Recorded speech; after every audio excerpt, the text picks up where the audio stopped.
UT Jammu Kashmir के उपराज्यपाल मनोज सिन्हा ने आज सुबह 9 बजे कोरोना से बचाव के लिए राज्य के मेडिकल कॉलेज में टीकाकरण करवाया। टीकाकरण में आम लोगों को परेशानी न हो, इस कारण उपराज्यपाल सुबह 9 बजे ही राज्य के मेडिकल कॉलेज में पहुंच गए। अस्पताल में सिस्टर राशु ने उन्हें वैक्सीन दी। उपराज्यपाल ने अन्य लोगों से भी वैक्सीन लगाने को कहा।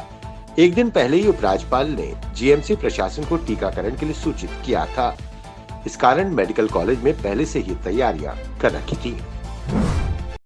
पिछले 3 महीनों से आंदोलन कर रहे धर्मा ट्रस्ट के कर्मचारियों के बढ़ते आक्रोश को देखते हुए धर्मा ट्रस्ट काउंसिल के chairman trustee doctor Karan Singh के अनुमोदन से आज एक सलाहकार समिति का गठन किया गया है, जो गंभीर मामलों में परिषद को सलाह देगी, जो हड़ताली कर्मचारियों के मुद्दों का सौहार्दपूर्ण ढंग से निपटारा करने का प्रयास करेगी।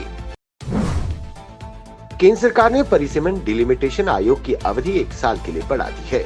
यही नहीं, आयोग जम्मू कश्मीर पर ध्यान दे, इसलिए उसके शासनादेश के उत्तरी पूर्वी राज्यों को बाहर कर दिया गया है। इस आदेश के साथ केंद्र सरकार ने आयोग को काम में तेजी लाने की हिदायत दी है। आदेश के अनुसार ये अवधि समाप्त होने से पहले आयोग को जम्मू कश्मीर में लोकसभा और विधानसभा का परिसीमन करना होगा।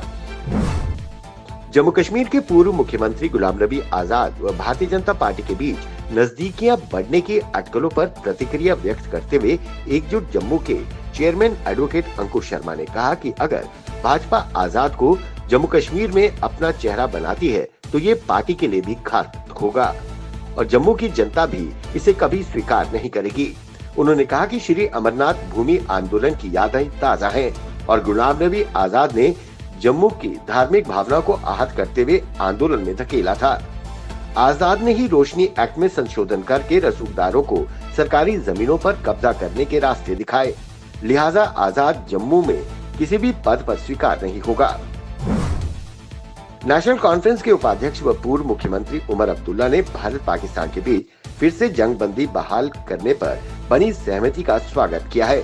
उन्होंने कहा कि जम्मू कश्मीर को लेकर दोनों मुल्कों के बीच जो अब समझ बढ़ रही है वो इस पूरे क्षेत्र में शांति और खुशहाली का जरिया बनेगी। पाकिस्तान की सरकार जम्मू कश्मीर के छात्रों को एमबीबीएस, इंजीनियरिंग व अन्य शिक्षण संस्थानों में दाखिला और छात्रवृत्ति अपने भारत विरोधी एजेंडे को आगे बढ़ाने के लिए देती है। डॉक्टर, इंजीनियर बनने के लिए पाकिस्तान पहुंचने वाले कश्मीरी छात्रों में जिहादी और अलगाववादी मानसिकता को बढ़ावा देकर उन्हें आतंकी और अलगाववादी बनाया जाता है। पाकिस्तान की इस साजिश का पर्दाफाश जम्मू कश्मीर टेरर फंडिंग की जांच कर रही एनआईए ने किया है। आतंकियों की ओर से इस्तेमाल किए जाने वाली आईडी का अब रिमोट से चलने वाले वाहन से पता लगाया जाएगा। जम्मू कश्मीर पुलिस रिमोट से चलने वाले आधुनिक तकनीक वाले वाहन खरीदने जा रही है। ऐसे वाहन इस्तेमाल करने वाली जम्मू कश्मीर पुलिस देश की पहली पुलिस होगी। ऐसे में ये नए वाहन इस प्रकार के आईडी हमलों को रोकने में कारगर साबित होंगे। देश भर में एक बार फिर कोरोना वायरस के दैनिक मामलों में बढ़ोतरी देखी जा रही है। पिछले 24 घंटे में कोरोना वायरस के 17,407 नए मामले सामने आए। इस दौरान 89 लोगों की मौत हो गई। इसके बाद पूरे देश भर में कोरोना संक्रमितों का आंकड़ा बढ़कर 1,11,56,923 हो गया है।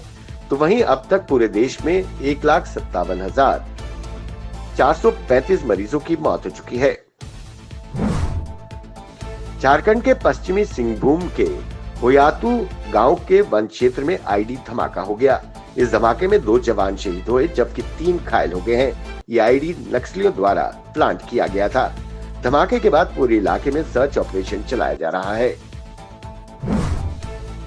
देश के 6 राज्यों महाराष्ट्र, केरल, पंजाब, तमिलनाडु, गुजरात, कर्नाटक में कोरोना वायरस के दैनिक मामलों में लगातार बढ़ोतरी हो रही है।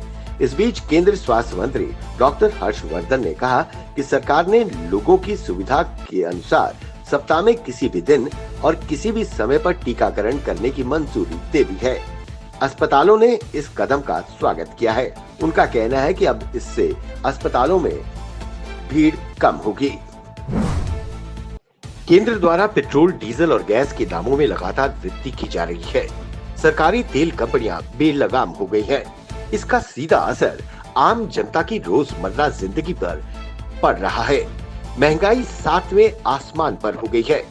सब्जियां, फ्रूट आदि अब थाली से गायब होना शुरू हो गए हैं। इसी को लेकर प्रदेश कांग्रेस के नेताओं, कार्यकर्ताओं ने पूर्व मंत्री रमन भल्ला की अगुवाई में केंद्र सरकार के खिलाफ विरोध प्रदर्शन कर नारेबाजी की।